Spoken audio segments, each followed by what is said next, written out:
Chapter 11, Scarlet Nights. The day that I finally left for college was a pretty good day. The sun was out, the temperature was warm and there wasn't a cloud in the sky. The air was fresh and it felt like I imagined heaven would feel like, whenever the wind blew. I was almost sure my mother was there to see me off. I took it as a good sign and a blessing in disguise. Both Grace and my dad were there with salt water in their eyes. Grace even had a tear fill up her dimple as it slowly rolled down her cheek. I could tell my father was struggling to manage his plumbing too. His voice would crack whenever he spoke. He was hard to read and I wasn't sure if he was proud of me or if he was upset that I was leaving. Even with my father's minor display of emotions, the only thing I could think about was the conversation Grace and I had a couple weeks ago. I kept on thinking that I may have missed my chance with her. I couldn't imagine what I would do if she found someone else while I was away. On the bright side, Grace did say she would talk to me every day. She also promised me that she would visit and be there when I graduated. It sounded great, but if my recent experiences taught me anything, I knew anything could happen at any time. Nothing is guaranteed and none of us are promised tomorrow. In any case, Grace appeared to have said it and meant it with all sincerity. The low tone in her voice and her beautiful smile led me to believe she would be there when I returned.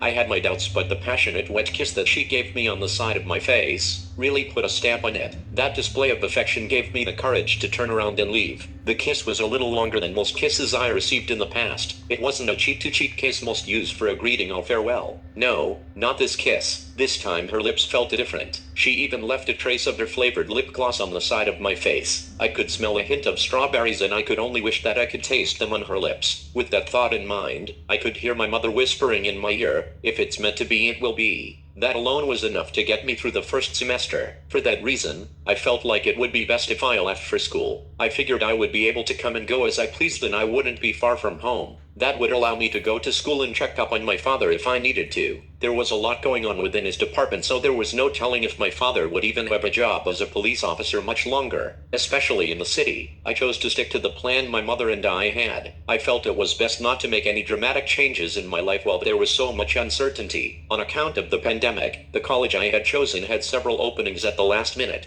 I was able to dorm as long as I said I would follow the guidelines. The new rules and regulations included extensive medical screenings, social distancing practices, as well as the use of face coverings for the time being. I wasn't used to any of this because I had been out of school for months. My high school wasn't too keen on the guidelines either. Regardless, I had already had the virus, so it didn't make a difference to me. I didn't mind wearing a mask and I distanced myself from people on a regular basis anyway. That wasn't the problem. Socializing was going to be the issue. Even so, I still felt I was gung-ho and ready to take on whatever the Scarlet Nights had to throw at me. Surprisingly, when I got to the university, I didn't have any issues settling in. Everyone was pretty warm and welcoming. That was because I was thrown in a dorm room with someone I knew pretty well. My roommate was someone I had quite a history with. His name was Brent Bradley. I was surprised to see him there, let alone as a freshman in college, especially since I was expelled after the incident we had in grammar school. It turns out Bradley was also expelled and I had no idea about it. I had only seen him around town on a few occasions, but we never spoke. No one told me about his expulsion either. Still, Bradley was pretty cool about everything. He seemed to be over it all just as I was. He even heard what happened with my mother and apologized for my loss. It had been several months since the incident and he didn't have to bring it up. I was still traumatized by it and I probably would have reacted differently had it come from someone else. Still, it was welcomed and appreciated because it felt sincere coming from him. As usual, Bradley went off making friends rather quickly and became popular with the ladies. He made his rounds and got to know the campus pretty well. Meanwhile, I remained in the room, lying in bed and thinking to myself. I had a lot on my mind because my life had changed a lot more than most in the blink of an eye. Most evenings I couldn't even sleep. That was because Bradley had company over. If I didn't get back to the room before him, then he usually had a do not disturb sign on the doorknob too. I never got to see or meet these girls because they always came in the dark. I could only assume they were as easy as turning on a light switch because he never had to. I don't think he had a girlfriend either. It was likely he met these plain Janes on the fly. There were nights when I was already in the room asleep and Bradley would sneak into the room, drunk. He was always with a girl and he would wake me up. It was very rude and I couldn't help but walk out of the room most of the time. It was either that or I'd likely knock him out again. All in all, I really didn't mind because the nightmares didn't seem to stop. Sometimes it was best that he woke me up. Those were the nights that I took long walks by myself. other night, I couldn't do anything else but deal with the torment head on. Whenever I woke up, I remember the nightmares vividly. The cost of sleeping began to rise as they took their toll on me. I didn't have anyone to talk to about it because I had no friends at all. I was a loner. My only friend was the nightmare of a mask that was with me every night. He continued to taunt me. He kept haunting me, meeting me in my dreams and turning them into nightmares. All different scenarios played out in my head regarding my mother's demise, and I couldn't sleep most nights. I kept thinking about things my father and I may have missed when reviewing the tape. The only nights that I was able to get a decent amount of sleep were the ones when I was completely drained, and I couldn't stay awake even if I wanted to. I spent most if not all of the time staring at the white ceiling and all I could see was red. Brentley had the balls to wake me up when I was sound asleep too. He wanted to stop me from snoring and grinding my teeth. He also said that I was talking in my sleep and it was so loud he couldn't bear it. Had I not had the history with him that I had, I probably would have beat the shit out of whoever it was. The only thing that stopped me was seeing the fear in his eyes when I grabbed him by the arm and nearly broke it. It was just one of those weeks where I hadn't gotten any sleep and I was in the middle quarreling with my nemesis in the night. I had a nightmare in the middle of class earlier that week, so I wasn't sorry. I fell asleep and I woke up screaming and grabbing onto my desk while everyone looked at me like I was crazy. It was that same week that Grace stopped calling me with updates and I really had a lot on my mind. I was overthinking everything and replaying different scenarios over in my head, speculating where things could have gone wrong. I couldn't help but think about my father when I should have been focused on school. That week was really rough on me, but I didn't know Grace's mother had gotten sick. I didn't know because I was focused on myself and getting settled in with school. I was being selfish. I wasn't thinking about anything but myself. Once I gathered some sense, I took it upon myself to visit my dad that weekend. I hadn't seen or heard from him in a while. I really can't remember how long it had been. I decided to drop by without a heads up and I took an Uber over to my house. When I walked in, my dad was coming upstairs from the basement. He was in pretty bad shape and I had never seen him like that before. It looked like he had gotten into a bar fight or something. He had some liquid dripping from his chin and I noticed he had a 5 o'clock shadow. I couldn't tell if it was alcohol or drool because he looked like he had just woken up. He was unshaved, unbathed, and the alcohol on his breath smelled like gasoline. He clearly wasn't a drunken master because he was pretty banged up. I tried to ask him what happened, but he just kept offering me a drink. I got so frustrated that I accepted because I wanted to spend some time with him. In doing so, I got the feeling that he may actually be worse off without me around. After seeing him in that condition,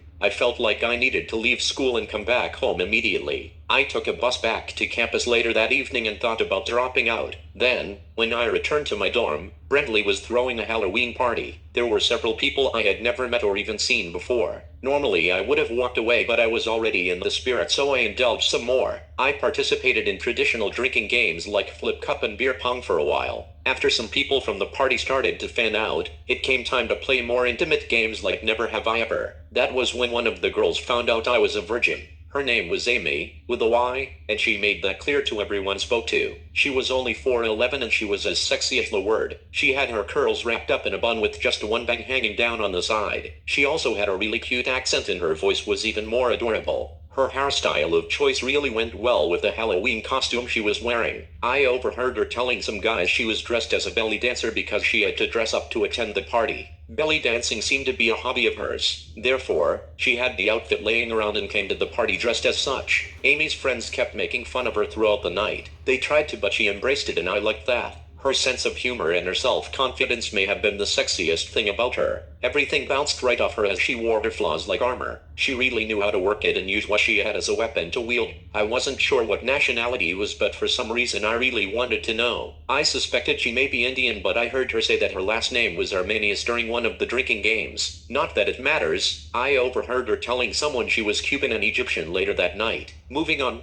Amy really embodied her role as a belly dancer. She even let people take shots off of her stomach. I didn't participate in that activity because I was on the other side of the room. That didn't stop her from maintaining eye contact with me as I sat alone on the couch, near the door the whole time. Amy's eyes were a deep dark brown. The look in her eyes was nothing short of seductive. They were nothing compared to Gray's, the green-eyed gumshoe, but I could feel them casting a spell on me throughout the night. It was either that or I could do like most and blame it on the alcohol. Nonetheless, Amy got even sexier as the night went on. I could feel my restraint loosening up and I couldn't help but think she knew exactly what she was doing to me. I kept telling myself it was all in my head, but she seemed to take a liking to me. When people started to leave and the games became more personal, I didn't want to play. I didn't refuse because I wasn't thinking with a sober mind. When it came down to it, the few people that remained managed to get me to open up. That's when the girls found out that I never had sex and they immediately gravitated towards me. Amy especially. I'm not exactly sure why. Maybe it was because I didn't drool over her like the other guys at the party did.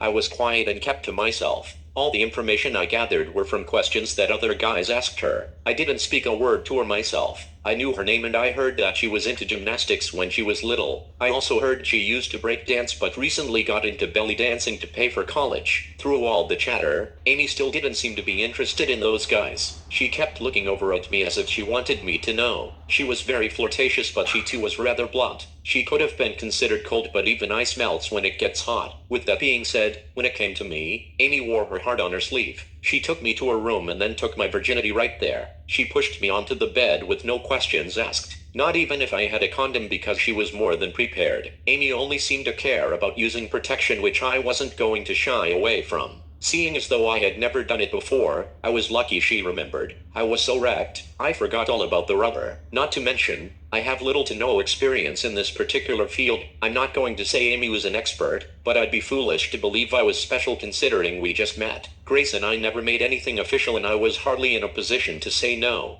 I was so wasted and out of my element. If the roles were reversed, most people would probably have a problem with it. That's because I don't remember much of the experience. There wasn't much to remember. It was over before I knew it and I don't recall if I completed the task or not. Amy didn't seem to care that I found it embarrassing either. She was cool about it. So cool that it seemed like she only wanted my innocence, to be honest. Either that or I'll be the laughingstock of the school sooner than later. Only time could tell, but I wasn't going to be around long enough to find out. When I got back to my room and opened the door, I was faced with that homicidal mask for my nightmares. One of Brettley's friends had decided to wear it for the party and it completely took me by surprise. I couldn't escape it. This nightmare seemed to be following me everywhere I went and I snapped. I grabbed whoever this replica was by the collar and slammed them up against the wall. Brentley touched me on my shoulder, screaming, "Chill, chill." Without a thought, I threw my elbow backwards and connected with Brentley's nose. He began to bleed and everyone started yelling at me, trying to get me to unhand the masked individual. When I tried to unmask whomever it was, someone managed to get a hold of my loose arm and pull me off of the nightmare before me. I slowly stepped back and everyone looked at me like I lost it. Everyone except Amy. I noticed she was biting her lip as I slowly stepped backward out of the room. Just as we locked eyes, I threw my hood on over my head, turned and disappeared through the doorway without an apology. I immediately went outside to get some fresh air. I wanted to be alone, but Brentley followed me over to the benches where I used to sit and talk to myself.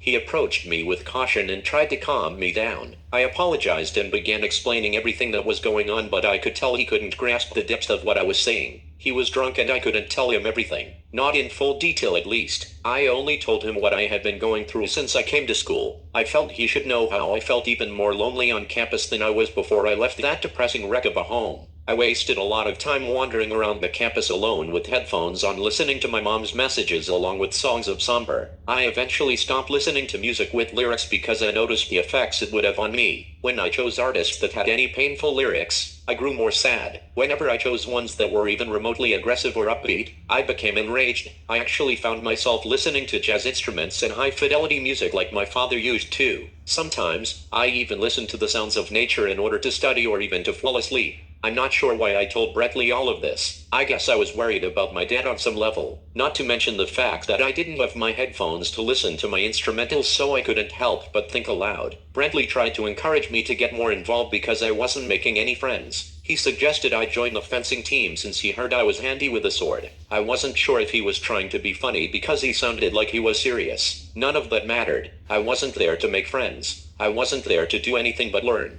Due to these triggers, joining a sports team was the last thing on my mind. Brentley clearly didn't understand and I didn't want to sit there trying to explain it as he began to piss me off. The last few months I grew accustomed to being by myself and I liked it. I didn't want anyone to get to know me. I really didn't want to answer questions about my past for the reasons I recently displayed. I just wanted to forget about everything, but I knew that wasn't possible. Seeing as though I can easily be triggered, I needed something that would help me focus on anything other than what I lost back home. School didn't seem to be the answer. I missed my mother, I was worried about my father, and I needed Grace's warm words as a healthy balance in between. With that being said, once Brinsley went back inside, I gave Grace a call. I told about everything that had happened since she and I last spoke. That included the fling that I had with Amy. I wasn't shy about it either. I was drunk and more blunt than the box of Dutches at the party. Grace never gave me a reason to lie to her, and that wasn't about to change now. I told her the truth and made sure she knew that the people I met had no impact on me whatsoever. I put the ball in her court. That way I could clear my consciousness and get my mind right. Otherwise, I wasn't going to make it through the semester.